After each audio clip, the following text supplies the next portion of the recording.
Bom, pode ir se sentando aí. Se você é teen, você terá aí um culto especial em inglês com o Teacher Leandro, amém? Aí tipo, ninguém vai mais, né?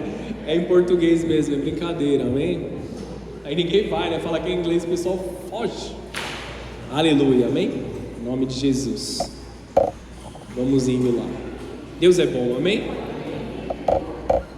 Amados, como é bom um reguezinho na casa do Senhor, não é não? Quebrando toda a religiosidade. Deus é maravilhoso. Deus é maravilhoso. Como vocês sabem, hoje é uma data que nós celebramos o domingo antes da Páscoa, conhecido como Domingo de Ramos, amém, queridos? Hoje é um momento que nós celebramos aqui em adoração na presença de Deus, e nós vemos uma discrepância muito grande entre aquilo que aconteceu no Domingo de Ramos até a sexta-feira da Paixão. Jesus entrando, sendo glorificado como deveria ser mesmo pelo povo, todos o aplaudem, todos colocam as suas vestes ali no chão, né, os seus mantos, cortam ramos de árvore, colocam ali fazendo um caminho, como se fosse uma entrada triunfal, como se fosse um tapete vermelho, sabe? Colocam um tapete vermelho para Jesus entrar, todos gritando e adorando, dizendo aquela frase conhecida, Hosana ao filho de Davi, amém?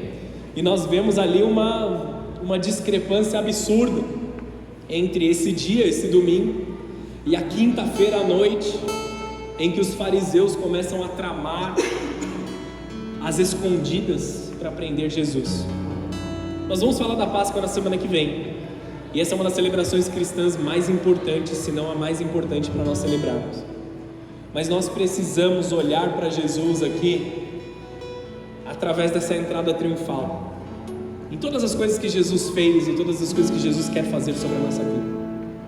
Jesus, ele veio para nos abençoar nessa noite, e nós seremos extremamente abençoados com a sua presença. Quando nós falamos de nos encontrar com Jesus, nem todos os encontros eles são prazerosos, mas todos os encontros são necessários. Todos os encontros com Jesus, eles são transformadores nas nossas vidas. Não há nenhum momento que nós nos encontramos com Jesus de verdade, não uma cópia, não uma imitação, em que nós não saímos transformados, nós não nos sentimos amados, nós não nos sentimos queridos, nós não nos sentimos desejados.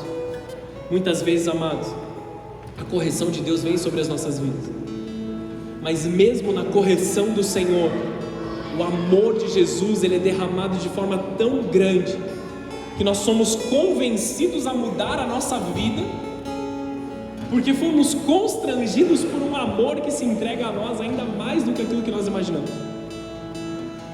É uma compaixão fora do entendimento, que nós não conseguimos reproduzir, que nós não conseguimos demonstrar, não segundo a nossa falha.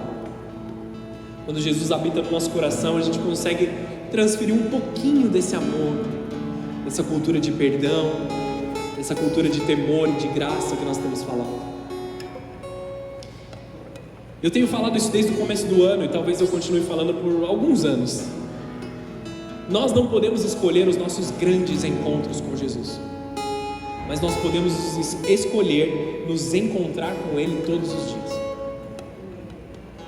Talvez você não possa escolher, como a mulher do fluxo de sangue, passar, eu quero ter um dia como o da mulher do fluxo de sangue. Foi um momento na vida dela, um momento mais especial em que ela foi totalmente transformada por Jesus, amém? Talvez você não escolha, hoje eu quero ter esse encontro, mas você pode se encontrar com Jesus todos os dias, e todos os dias receber mais da graça e do amor dele.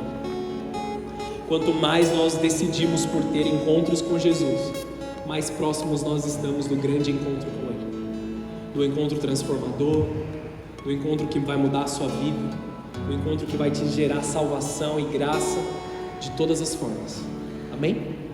Então vamos ler esse texto de Mateus 21, ilustrando aqui essa situação do Domingo de Ramos. Vamos comigo lá.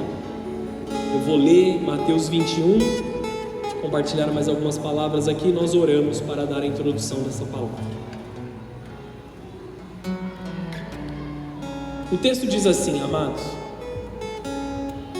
Mateus 21, versículo 1, do 1 até o 11, tá? Quando já se aproximavam de Jerusalém, Jesus e seus discípulos chegaram a Betfagé, no Monte das Oliveiras. Jesus enviou na frente 2 discípulos, vão àquele povoado adiante, disse ele. Assim que entrarem, verão uma jumenta amarrada, com seu jumentinho ao lado. Desamarrem os animais e tragam-nos para mim. Se alguém lhes perguntar o que estão fazendo, digam apenas: o Senhor precisa deles. E de imediato a pessoa deixará que vocês os levem. Isso aconteceu para cumprir o que foi dito por meio do profeta. Digam ao povo de Sião: vejam, o seu rei se aproxima. Ele é humilde, vem montado num jumentinho, cria de jumento. São 2 referências aqui, tá bom? A gente vai ler depois. Isaías 62 e Zacarias 9. Depois a gente entra no detalhe, já falo sobre isso. Mas são 2 referências aqui. Jesus estava cumprindo a profecia. Versículo 6. Os 2 discípulos fizeram como Jesus havia ordenado. Trouxeram a jumenta e o jumentinho e puseram os seus mantos sobre o jumentinho e Jesus montou nele. Grande parte da multidão estendeu seus mantos ao longo do caminho diante de Jesus. Outros cortaram ramos das árvores e espalharam pelo chão. E as pessoas, tanto as que iam à frente como as que o seguiam, gritavam: Hosana, filho de Davi. Bendito é o que vem em nome do Senhor. Hosana no mais alto céu, ou a versão mais conhecida, Hosana nas maiores alturas. Quando Jesus entrou em Jerusalém, toda a cidade estava em grande alvoroço. Quem é esse? Perguntava. A multidão respondia: é Jesus, o profeta de Nazaré e da Galileia. Amém, amados? Aqui descreve o momento que aconteceu há quase 2000 anos atrás. Jesus veio em cumprimento de uma promessa, no caráter de fiel e justo. Deus prometeu, Deus cumprirá. Tudo aquilo que foi dito pelos profetas, pela lei, se cumpre em Jesus. Tudo que Deus preparou no Antigo Testamento, em Cristo há o cumprimento. Isso é importante que nós tenhamos certeza. Ele é fiel e justo para cumprir a sua palavra sobre a tua vida. Talvez você duvide no meio do caminho, mas aquele que começou a boa obra em você é fiel e justo para terminar. Aquele que começou uma boa obra em você é fiel e justo não só para se limitar à sua própria vida, mas à 1000ª geração depois de você. Pela sua fé, pela sua entrega, Deus tocará as próximas gerações. E aí talvez você tenha filhos que não estão entregues à presença do Senhor. Você tenha relacionamentos que ainda não estão entregues à presença do Senhor. E Deus há de transformar essas vidas através da sua devoção. Aquilo que está escrito Ele vai cumprir. Ser fiel, tu e tua casa quererão e serão salvos. Essa é a palavra. Não é invenção de ninguém. Não é forçar a barra de ninguém, mas é aquilo que Ele mesmo prometeu, Ele vai cumprir. Ele é fiel e justo para cumprir sua palavra. 2 foram as formas de ver aquele homem que entrou humilde em um jumentinho. Alguns disseram: ele é um profeta de Nazaré. E amado, se você vier para mim e você falar assim: pô, você foi um profeta na minha vida, eu tomarei isso como um elogio. Amém? Não como algo ali para a gente se engrandecer, porque nós não podemos nos engrandecer. Mas dizer de qualquer um de nós que somos profetas de Deus, de fato é algo muito bom, porque você ouviu de Deus, você se comprometeu a colocar essa palavra em prática e você entregou a palavra que Deus te deu para uma outra pessoa. Agir como um profeta é louvável na presença de Deus, amém, amados? Só que falar de Jesus, que Ele é um profeta, é diminuir quem Ele é. Você consegue entender isso? Então foram 2 as formas com que reconheceram Jesus naquele momento. Alguns disseram: Ele é um profeta, Ele é um homem reto em obras e em palavras. mas outros olhavam para ele e diziam assim: Hosana, filho de Davi. Uma das palavras e uma das profecias que foi lançada é que o Messias viria da raiz de Davi, da filiação do rei Davi. Amém? Então por isso que o título que foi dado a Jesus é Filho de Davi, porque ele era cumprimento da palavra que o Messias viria da raiz de rei da família de Davi, filho de Jessé. Então quando se trata de nós, ser um profeta é muito legal, mas Jesus é muito mais do que um profeta. Em Jesus está a plenitude de todos os ministérios. Em Jesus está a plenitude de Deus. Ele não só profetizou sobre a redenção, ele redimiu. Jesus, ele não apenas veio como um profeta para dizer sobre a salvação, ele é a salvação em todas as coisas, ele é o cumprimento. Ele não fala sobre a cura, mas ele é a cura dos nossos corações. Ele não falou sobre salvação, ele é a salvação. Amém? E nessa noite nós declaramos: Hosana ao Filho de Davi, Hosana ao Filho de Deus. Preciso te dizer mais uma coisa. Eu falei isso no ano passado, no domingo de Ramos, mas eu vou repetir aqui porque tem um monte de gente que talvez não me ouviu. Quando eu era criança, eu entrava na igreja e eu ouvia as pessoas cantando Hosana, Hosana nas alturas, né? Eu pensava que Hosana era uma senhora que subiu no balão e nunca mais voltou. Na minha imaginação de criança, quem é essa Hosana que está nas alturas? E eu procurava na Bíblia, eu nunca achei a Hosana. Cadê essa tal de Hosana? Deve ser uma mulher de Deus, ela subiu aos céus. E aí nós precisamos entender um pouco mais o contexto, um pouco do que as palavras querem dizer, amém? Porque Hosana com H, amém? Significa salva-nos. Salva-nos agora, é algo urgente. Então o povo dançava e cantava na frente e atrás de Jesus, dizendo assim: salva-nos, ó Filho de Davi. Mais legal do que uma mulher no balão, não é? Um pouquinho melhor.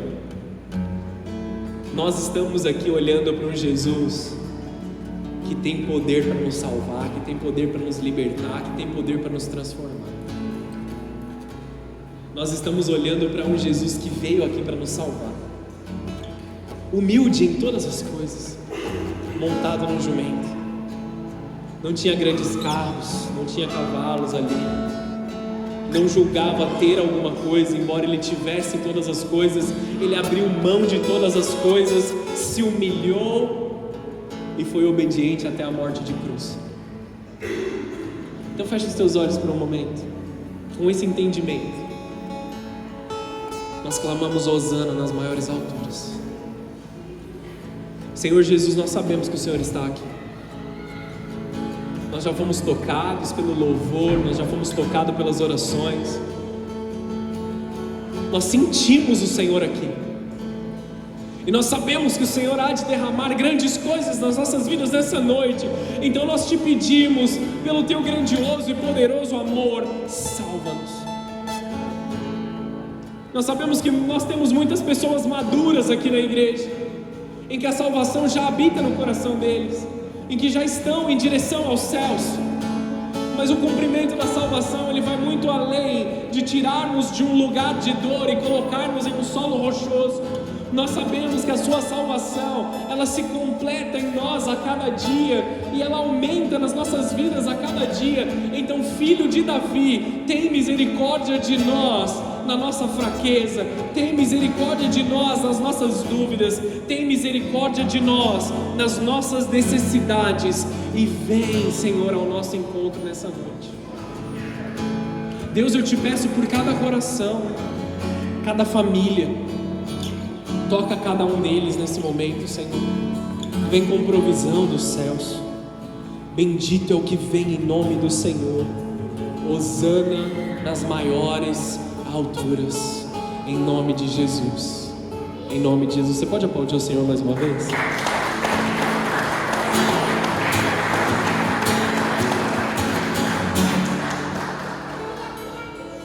Salva-nos, filho de Davi.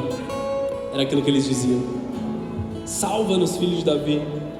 Hosana nas maiores alturas. Estou repetindo várias vezes para você não esquecer. Jesus está no meio de nós nessa noite. E Ele vem no caráter de salvação. E talvez você já foi batizado há muitos anos atrás. Talvez você crê em Jesus há muito tempo. Mas não quer dizer que você não precisa mais da salvação. A salvação opera em nós continuamente a cada dia, nos transformando e nos libertando. Infelizmente, quando nós estamos em um ponto de que nós nos afastamos de Jesus, nós falamos assim: já mudou minha vida, as coisas já foram transformadas, eu não preciso mais. Nós temos um problema. Nós precisamos sempre nos lembrar da onde nós fomos tirados. Nós precisamos sempre nos lembrar aquilo que nós passamos no passado e da onde Jesus nos tirou. Eu estou cumprindo a minha promessa e a promessa do meu Pai, é o que Jesus estava dizendo. O que nós precisamos entender é como nós devemos nos comportar diante do Rei dos Reis. Não que a nossa igreja não valorize Jesus, não que nós não demos valor a Jesus, mas quanto mais nós o conhecemos, mais nós o valorizamos. Quanto mais tempo nós passamos com Jesus, mais parecidos com Jesus nós nos tornamos. Não existe desperdício nenhum de você passar tempo na presença de Deus. Não existe desperdício nenhum de você passar mais tempo na igreja, em comunhão com os teus irmãos. E eu preciso te dizer, dificilmente você vai crescer em fé longe da igreja. Não estou dizendo sobre a nossa igreja, longe do corpo de Cristo na terra. Nós precisamos estar em comunhão e conexão. É muito fácil nós falarmos de perdão e nós falarmos de reconciliação quando não tem ninguém para a gente perdoar. Nós não aprendemos, nós não desenvolvemos, nós não crescemos. Isso é o propósito de Jesus para que nós estejamos aqui. Para isso Ele criou a igreja. Jesus está cumprindo a promessa sobre nós, como João Batista declarou antes. Abre comigo, 1 João, versículo 29. Vou lendo rapidão aqui, se você quiser indo comigo, só para não atrasar muito essa mensagem. João 1:29 diz assim: no dia seguinte, João viu Jesus caminhando em sua direção e disse: vejam, é o Cordeiro de Deus que tira o pecado do mundo. Ele é o Cordeiro de Deus, Ele é o sacrifício pascal de Deus. João Batista entendeu isso muito antes de acontecer. Este homem vai ser o Cordeiro que vai ser imolado na Páscoa e vai jorrar o sangue dele para cobertura dos muitos pecados da humanidade.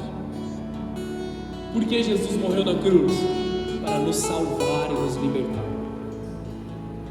Muitos daqueles que clamavam Hosana nas maiores alturas se entristeceram quando Jesus foi pregado no madeiro, achando que ele havia sido derrotado no madeiro. Mas na verdade, quem foi derrotado quando Jesus foi pregado no madeiro foi Satanás, a morte e os seus demônios, porque ele ressuscitou, sentou à destra de Deus Pai e abriu um caminho pelo qual nós não podíamos trilhar. Para que nós possamos morar nos céus, amados, para que nós possamos passar a eternidade nos céus, segundo a palavra de Deus, aquele que habita na presença do Senhor é aquele que é limpo de mãos e puro de coração de todas as faltas.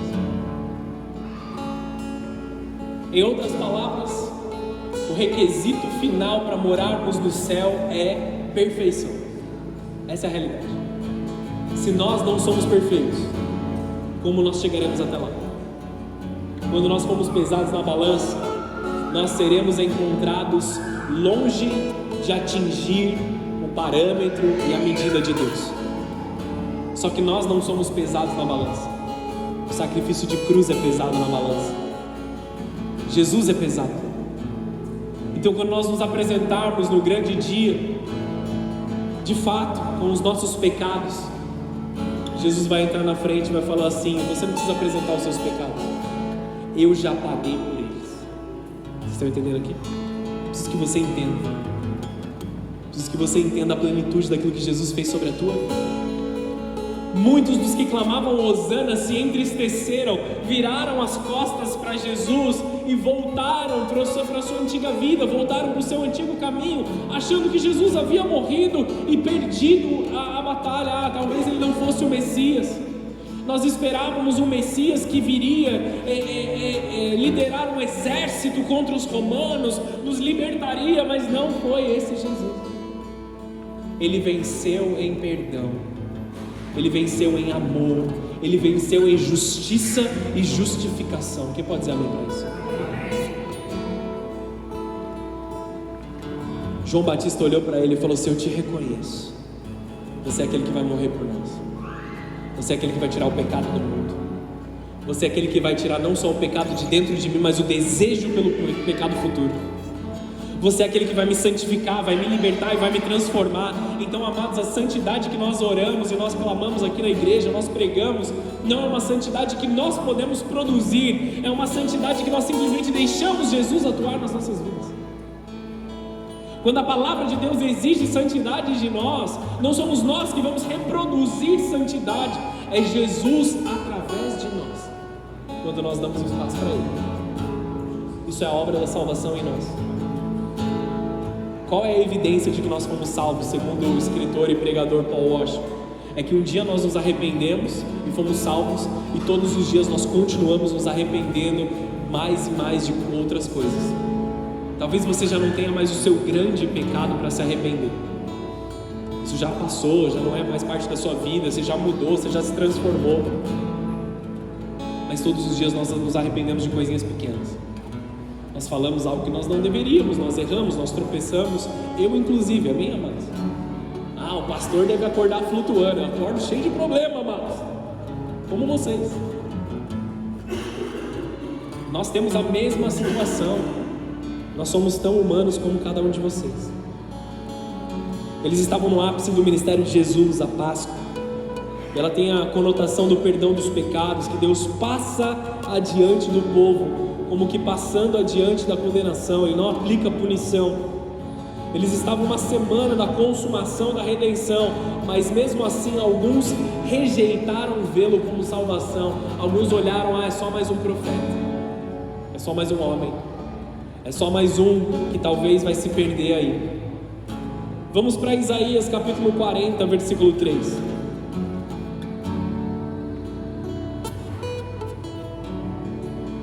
João Batista veio no espírito de Elias, cumprindo aquilo que foi dito também pelo profeta Isaías. Vocês estão vendo que eu estou dizendo aqui muito sobre cumprimento daquilo que foi profetizado? Porque o mesmo Jesus que cumpriu muitas das palavras, deixou muitas palavras de bênção para cada um de nós, e Ele há de cumprir cada uma na tua vida. Essa é uma noite em que Deus vai te lembrar de promessas feitas sobre o teu coração, vai lembrar sobre coisas que você já viveu no passado, que você deixou de lado, e Ele vai começar a cumprir as coisas mais uma vez. Eu ouvi 3 améns, então glória a Deus por você que disse. Mas Deus está cumprindo promessas nessa estação. Um pouco melhor.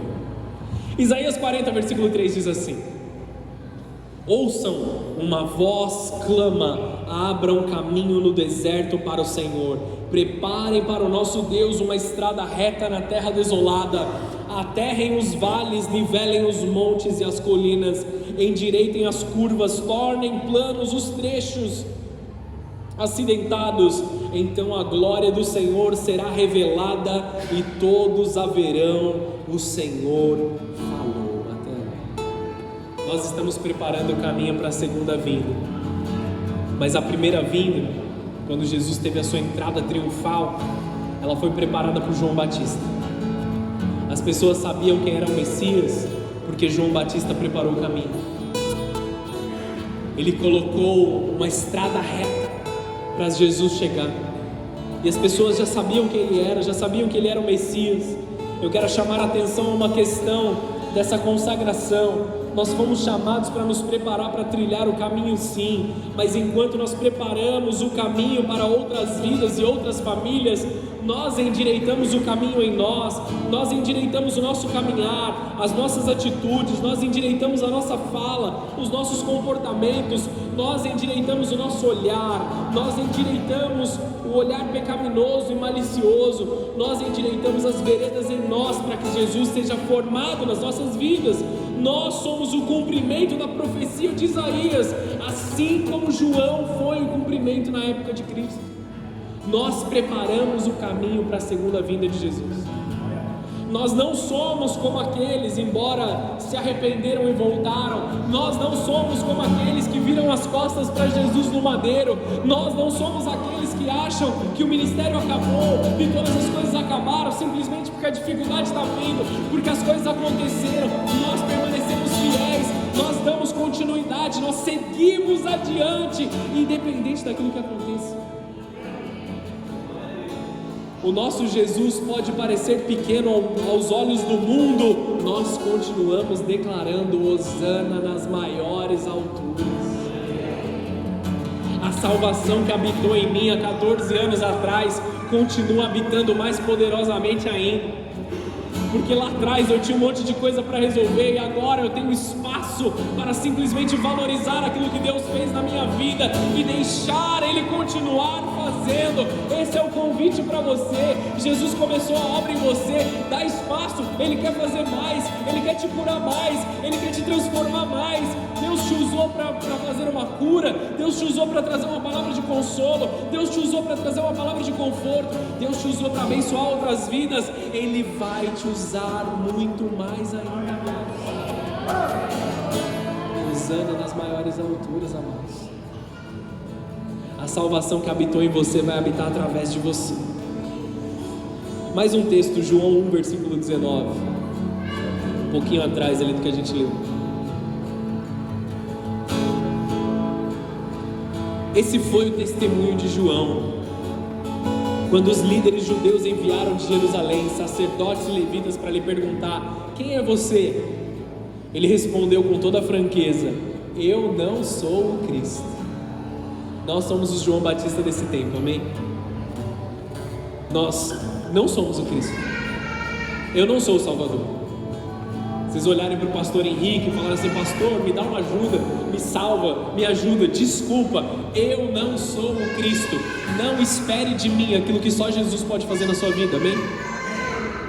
Eu posso até tentar, mas eu vou falhar com certeza. Eu posso tentar te ajudar, mas eu vou falhar.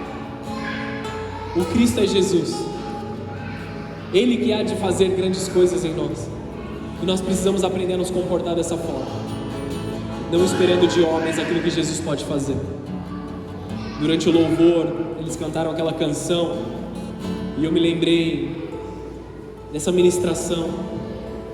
Nós não precisamos de algo parecido com Jesus, nós não precisamos de algo que imite a Jesus, nós não precisamos de algo que nos faça sentir como Jesus faria. Nós precisamos do Jesus verdadeiro. Então não troque o verdadeiro Jesus por coisas passageiras. Não troque metades. Não troque aparências pelo verdadeiro. Que nós possamos dizer: eu não sou o Cristo, mas eu conheço o Cristo. Eu consigo te apontar o caminho.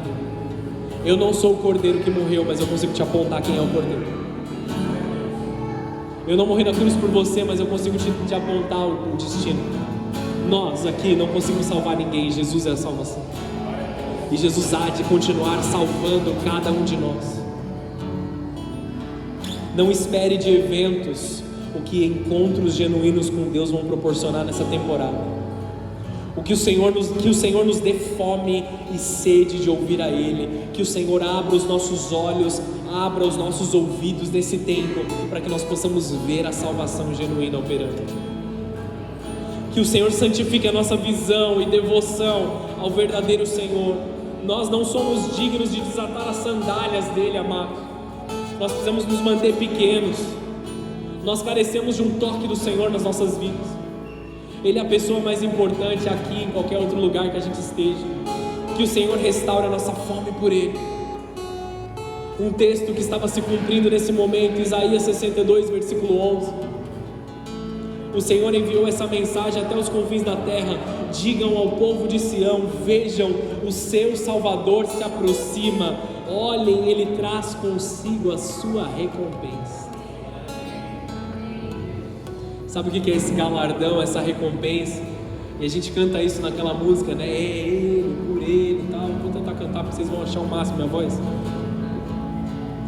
E nós dizemos assim: Ele virá, soberano Ele virá, trazendo consigo a recompensa, que é a salvação, que é o galardão eterno, que é a necessidade, a provisão e o cuidado sobre cada um de nós. Ele virá, soberano em poder, Ele virá sobre nós. Ele está aqui nessa noite, amados. Com a sua recompensa, Ele está aqui nessa noite. Com o galardão sobre a tua vida, Ele está aqui nessa noite. Esse texto é o que o povo clamava. Vou ler mais um aqui, você não precisa abrir. Romanos 4, versículo 7 diz assim: como são felizes aqueles cuja desobediência é perdoada, cujos pecados são cobertos. Sim, como são felizes aqueles cujo pecado não leva mais em conta. O Senhor perdoou os seus pecados e perdoou sua vida como completo. Nós não tínhamos paz com Deus, mas agora nós temos paz com Deus. Romanos 5,1 diz isso, que nós temos paz com Deus através do sacrifício de Cristo Jesus. Nós somos um com Ele. Nós fomos reatados, realinhados, bem-aventurados em outras versões, cheios de alegria, cheios de paz, completos e felizes de todas as formas, são aqueles que passaram pelo processo de perdão do Senhor Jesus. É isso que está vindo sobre a tua vida. E o perdão, amados, eu sei que é uma palavra que às vezes soa como um palavrão para muitos de vocês, porque quando passamos por uma conversa de perdão, ou uma situação de perdão, e nós dizemos perdoar é necessário, nós temos uma certa dificuldade. Mas quando nós passamos pelo perdão de Jesus, quando o perdão de Jesus toca a nossa vida, Ele começa a expelir de dentro de nós coisas que não deveriam ficar. Quando nós perdoamos alguém, nós somos libertos. Não é sobre o próximo, é sobre nós ter um relacionamento com Jesus. Bem-aventurados não só aqueles que foram chamados para o casamento, mas aqueles que atenderam o convite. O rei chamou para a gente sentar na mesa com Ele. Isso é honra, reconhecimento. Mas muito mais do que honra e reconhecimento que eles deram para Jesus como profeta, eu quero assentar na mesa com Ele. Eu não quero só viver a honra e o reconhecimento, eu quero ver o cumprimento da palavra, eu quero ter relacionamento, eu quero ter experiência e vivência de sentar na mesa com Jesus, nas bodas do Cordeiro, olhar para aquele que venceu e que me amou acima de todas as coisas. Hosana nas maiores alturas, amados. Então eu quero te incentivar diante desse Jesus, não de mim, não da pastora, não da liderança dessa igreja ou do louvor dessa igreja. Eu quero te incentivar que diante de Jesus você exponha a Ele o seu motivo de dor, o seu motivo de tristeza, o seu motivo de necessidade. Ele está aqui para o cumprimento da sua promessa. Quando estamos diante de um Deus que salva, que cura, que restaura, nós precisamos nos expor a nossa vida para a glória de Deus, colocar no altar. Tudo que nós colocamos no altar se santifica. Conte o seu testemunho completo, amados. Deixa eu fazer um parênteses aqui.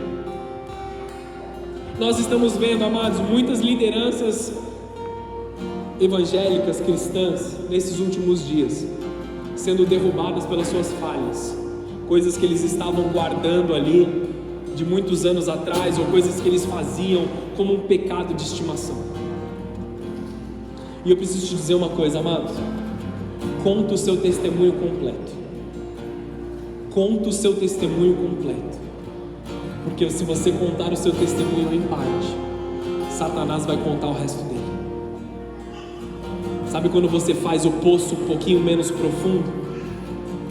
Sabe quando você conta que você estava caído, você estava num lamaçal, mas não era um lamaçal tão grande assim? Quando você diminui o tamanho do lamaçal, você diminui o tamanho do Deus da salvação. Quando você diminui o testemunho, ou você corta partes do seu testemunho de cura, de libertação, de salvação sobre a tua vida, você tira um pouco do agir de Deus sobre a tua vida. Então conta o seu testemunho antes que Satanás, o acusador dos irmãos, conte ele da forma errada, ou volte para te acusar com esse testemunho. Nós estamos falando sobre uma noite de libertação completa e alegria completa sobre a tua vida. Deixa Deus te salvar por completo, amados. Nós olhamos para lideranças em todas as nações, amados. Eu tenho acompanhado muito o que tem acontecido nas igrejas, e nós temos visto vários pastores, vários líderes de igreja caindo em situações, ou tendo as suas vidas expostas por situações mal resolvidas, e tudo que nós podemos olhar agora e dizer: ah, se eles tivessem contado o testemunho deles completo lá atrás. Ah, se quando eles falaram, eles tivessem falado tudo. Não para condená-los eu digo isso, que o Senhor os perdoe, porque não tinham um completo entendimento do que estavam fazendo. Não tiramos também o galardão que foi colocado sobre a vida deles, porque muitos de nós estamos aqui porque vidas tomaram suas posições e fizeram aquilo que deviam ter feito. Mas para nós há o ensino, e se nós tivéssemos contado o testemunho inteiro antes? Então conte seu testemunho. Amém, amados? Só um parênteses, voltando para a palavra aqui agora. Exponha a sua vida a Jesus. Você tem acesso a 2 altares, o altar comunitário e o altar particular. Um não pode subsistir sem o outro. E amados, havia um momento em que Jesus estava pregando na sinagoga. Vou contar aqui rapidão para a gente não perder tempo. Havia um homem que estava adorando a Deus na sinagoga. E naquele tempo as coisas eram muito difíceis. Pessoas que nasciam com defeitos físicos, elas tinham que estar fora do templo de adoração. Pessoas com certas necessidades tinham que estar fora do templo de adoração. Eles ficavam na porta, às margens da sociedade. Nunca foi o plano de Deus, nunca foi da vontade de Jesus, e Jesus quebrou todas essas coisas. Então, em um dos momentos que Jesus estava compartilhando a palavra no templo, entrou um homem com uma deficiência na sua mão, um homem que a Bíblia descreve como o homem da mão ressequido, uma má formação. Talvez ele tinha uma mão torta, ou os dedos ali mal formados, nós não sabemos exatamente como, mas a sua mão não era 100% útil ali, segundo os padrões normais do que aquilo que eles pensavam. Então aquele homem se expõe, ele estava no meio de todos, e Jesus, em Mateus 12, versículo 13, vamos só olhar para isso. No meio de um momento de adoração, no meio de um momento ali da palavra, em um momento que Jesus se apresenta como Salvador, ele olha para esse homem no meio da multidão, e talvez constrangeu aquele homem, sim. E constrangeu também muitos corações que achavam que aquele homem não deveria estar naquele templo de adoração. Você já viu isso acontecendo? Pessoas que olham para os outros e falam assim: esse cara está aqui na igreja, essa pessoa está aqui, ele não deveria estar aqui. Ele é mentiroso, ele é um ladrão, ele é roubador, ele é isso. Esse é o lugar dos mentirosos. Esse é o lugar dos ladrões, esse é o lugar dos que têm sua vida errada. Não distorçam o que eu estou dizendo, porque aqui nós seremos tratados segundo os nossos erros. Talvez no seu local, estou fazendo vários parênteses, né? Talvez no seu local de trabalho, se você contar uma mentira, você vai ser demitido, ninguém vai te falar nada pelo que você foi demitido, sabe? Ah, o cara é um mentiroso, vamos tirar ele daqui. Na igreja, as pessoas vão te receber e vão te falar: meu irmão, você precisa melhorar sua vida nessa área aqui. Você precisa dar um jeito nisso aqui, você está fazendo algo errado. Você vai ser tratado com amor, com carinho. Aquilo que é proposto pelo Senhor Jesus. Mas no meio dessa reunião, enquanto muitos condenavam esse homem, Jesus amou esse homem. E talvez muitos de vocês tenham sido condenados e tenham visto olhares tortos sobre vocês quando vocês entraram na igreja, quando vocês fizeram qualquer coisa que vocês tinham feito. Jesus olha para esse homem que tinha a mão ressequida e ele fala assim, em seguida disse ao homem: estende a sua mão. Coloca a sua mão em evidência. Coloca o motivo da sua exclusão, coloca o motivo da sua dor, coloca o motivo do seu machucado, coloca o motivo da sua tristeza, coloca o motivo de você ser chacota em algum momento. Estenda a sua mão, e ela foi restaurada e ficou igual a outra naquele mesmo momento, naquela mesma hora. Quando Jesus olhou para aquele homem e disse: estenda a sua mão, e as duas mãos estavam iguais, ambas curadas, ambas sãs. Deus está dizendo: estenda a sua necessidade, porque eu quero te curar nessa noite. Você não precisa vir aqui à frente, tomar o microfone e dizer sua necessidade. Você só precisa dizer isso para Jesus aí onde você está. Coloque em evidência a sua necessidade para que Deus estenda a sua mão sobre a tua vida. Se disponha para Deus, tome um fôlego no seu deserto, exponha a sua necessidade a Deus, que Ele venha abrir os teus olhos. Coloque em evidência a sua dor, coloque em evidência a sua necessidade, coloque em evidência o motivo do seu choro, e veja a cura de Deus e a restauração sobre o teu coração. Hoje é um dia que a provisão de Deus vem sobre a tua vida, e eu digo também de forma financeira, porque muitas das situações que nós estamos vivendo, elas originaram em situações financeiras que estavam faltando sobre nós. Talvez você não tenha reparado, ou talvez isso seja muito claro para você. Toda vez que uma situação financeira aperta, há problemas dentro do casamento. Apertou o financeiro, o marido e a mulher já começam a se desentender, a situação fica tensa. Deus está vindo com provisão sobre a tua vida para que nada te falte. Em todas as áreas da sua vida, nós sabemos que isso é uma área que nós estamos aqui. Nós gostaríamos de estar falando apenas de coisas espirituais, mas nós vivemos nesse mundo. Jesus disse: não os tires do mundo, mas os santifique no mundo. Então a provisão do céu está vindo sobre a tua vida, porque é parte daquilo que Deus quer fazer sobre você. Receba no teu coração. Deus está trazendo de volta coisas que estavam engavetadas, planos e propósitos engavetados. Deus está tirando de lá e te dando nas tuas mãos de novo. Vai, agora é o tempo, agora é a hora, deixa eu te abençoar. Você vai viver coisas maiores, amados. Você já chegou em um lugar na sua área de atuação. Deus está te preparando para coisas maiores. Deus está abrindo o céu sobre a tua vida. Você não vai precisar ficar mendigando aquilo que Deus já separou sobre a tua vida. Hoje é um dia de encontro com cura, com salvação e com provisão dos céus. Deus está trazendo graça sobre você. Muitos infelizmente entregam somente a área de dores para Deus. Exemplo: aqui está o meu relacionamento, Deus, porque está uma porcaria. Me ajuda a resolver, mas deixa que as minhas finanças cuido eu. Amém? Ou ao contrário, cuida das minhas finanças, mas não mexe no meu relacionamento. Amados, ou nós nos entregamos por completo, ou não vale a pena a gente entregar parcialmente. A palavra de Deus é completa. São 10 mandamentos. O mesmo Deus que disse não roubarás, disse honra teu pai e tua mãe. Se você honra teu pai e tua mãe, mas você rouba, você está desobedecendo totalmente o mesmo Deus. Qualquer obediência parcial na presença de Deus é completa desobediência. Amém? Sem querer te assustar, mas te trazendo para o entendimento completo da palavra de Deus. Sua oração é verdadeira, seu reconhecimento é de verdade da grandeza de Deus. Existe coração naquilo que você faz na presença de Deus, porque se a resposta for sim, amados, e mesmo que ela for não na temporada passada, quando for um sim enorme para Deus, esta palavra há de se cumprir sobre a tua vida. Chegando para o fim dessa mensagem, esse foi o A mais longo que eu já ouvi, e eu preciso me pedir perdão para Deus agora. Vocês me colocaram mais rascado. Salmos 40, versículo 1. Tem uma canção, uma música que eu gosto muito. Ela chama When I Think About the Lord.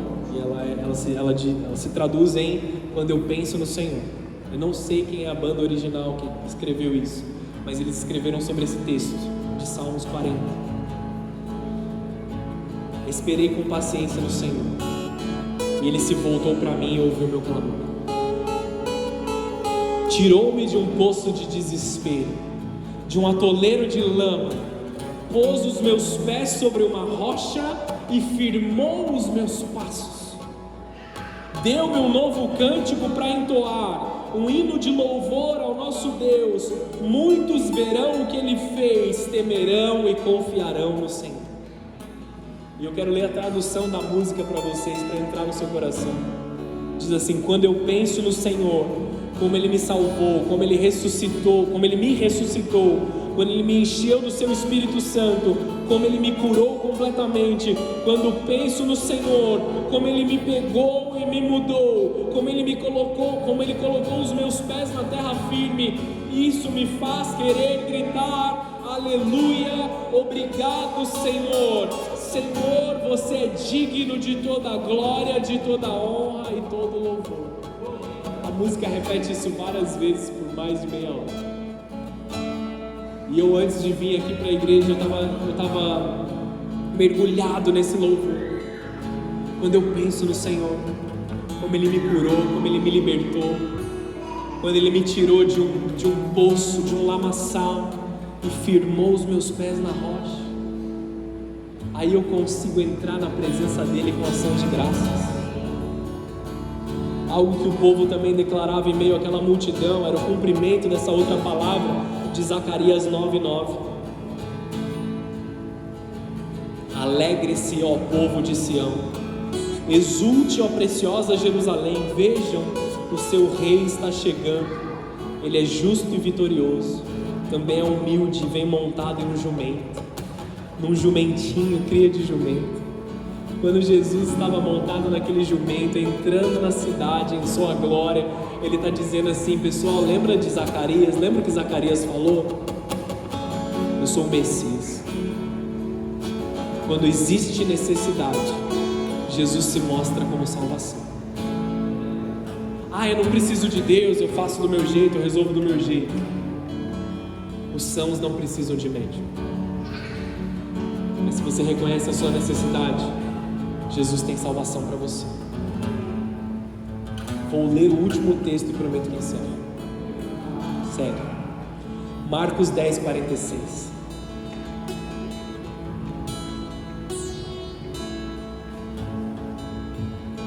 Do 46 até o 52. Então chegaram a Jericó. Quando Jesus e seus discípulos saíram da cidade, uma grande multidão o seguiu. Um mendigo cego chamado Bartimeu, filho de Timeu, estava sentado à beira do caminho. Quando Bartimeu soube que Jesus de Nazaré estava por perto, ele começou a gritar: Jesus, filho de Davi, tem misericórdia de mim. Muitos lhe diziam aos brados: cale-se. Ele, porém, gritava ainda mais alto: filho de Davi, tem misericórdia de mim.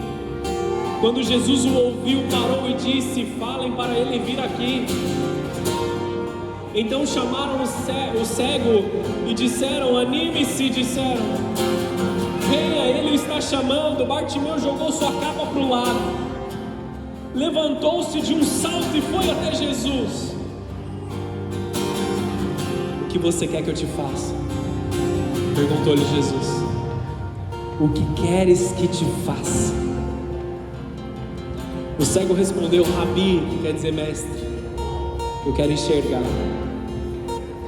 Jesus lhe disse: vá, pois a sua fé o curou. No mesmo instante, o homem passou a ver e seguiu Jesus pelo caminho.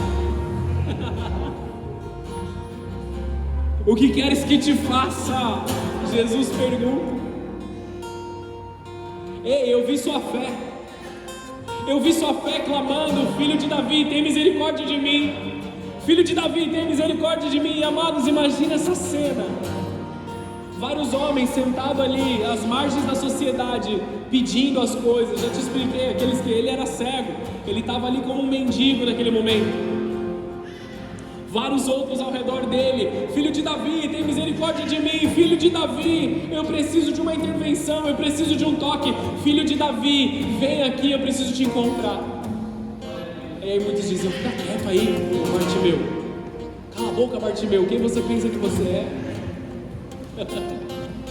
Fica quieto, Bartimeu, fala baixinho, você vai envergonhar a gente.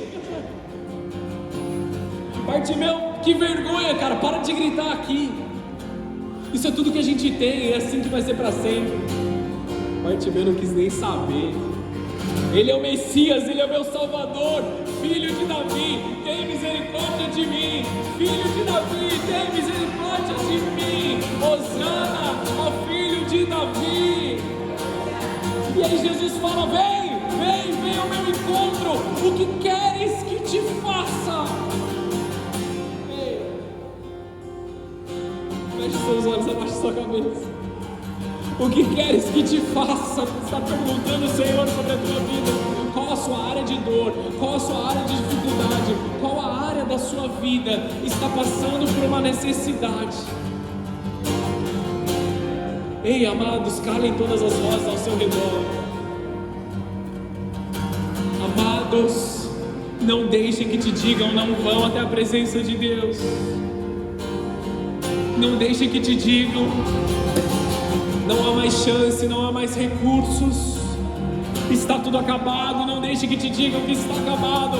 Não deixem que te digam que a glória se foi, porque existem profetas que estão ouvindo a voz do Senhor. Existem homens e mulheres de Deus que continuam clamando. Enquanto muitos levantam e dizem Icabode, muitos estão dizendo fala, pois o teu servo te ouve, Senhor. O que queres que te faça? O que queres que te faça? Pergunta o filho de Davi. Misericordioso, amável. Ele é o mesmo Deus que está aqui, amados. Ele é o mesmo Deus que nos encontra nessa noite. Não detenha suas lágrimas nesse momento, se o seu coração está desejoso por Ele. Não detenha o seu clamor, não detenha o seu grito de alegria, se o Senhor está tocando o seu coração nesse momento. Ninguém grita gol no coração, amados. Quando nós estamos torcendo, nós gritamos com toda a força. Quando Jesus te toca, grite com todas as forças: filho de Davi, tem misericórdia de mim. E eu sei, amados, que Jesus aqui nessa noite está dizendo para você: o que queres que te faça? O que queres que te faça? Agora é a sua vez. Agora é a sua vez, igreja. Qual a resposta que você vai dar? Jesus viu que aquele homem era cego. Logo de cara, Jesus viu a cegueira. Mas mesmo assim ele perguntou: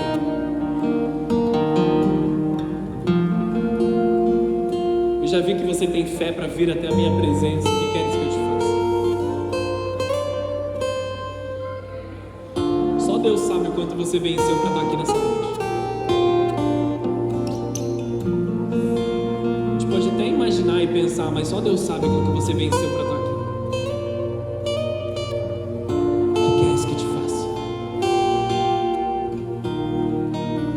Queres que te faça? Deixa eu te tocar, Bartimeu.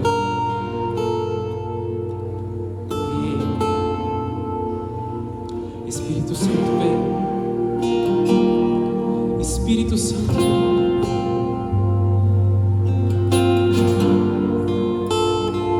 nós vamos adorar o Senhor aqui agora. E eu quero fazer algo diferente do que a gente costuma fazer, amados.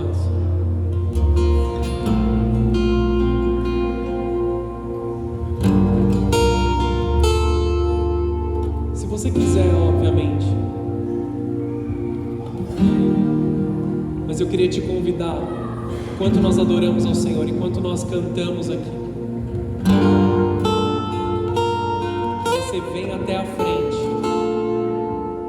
se coloque de joelhos aqui diante do altar do Senhor. Se você tem uma petição, Coloque uma das suas mãos no altar e entregue a sua petição. Se você tem uma dor, se você tem uma dificuldade, coloca aqui no altar. Se essa noite o que Jesus pediu de você é uma renúncia, se prostra e vem entregar sua renúncia no altar. Isso é o que a Bíblia diz, oferta queimada.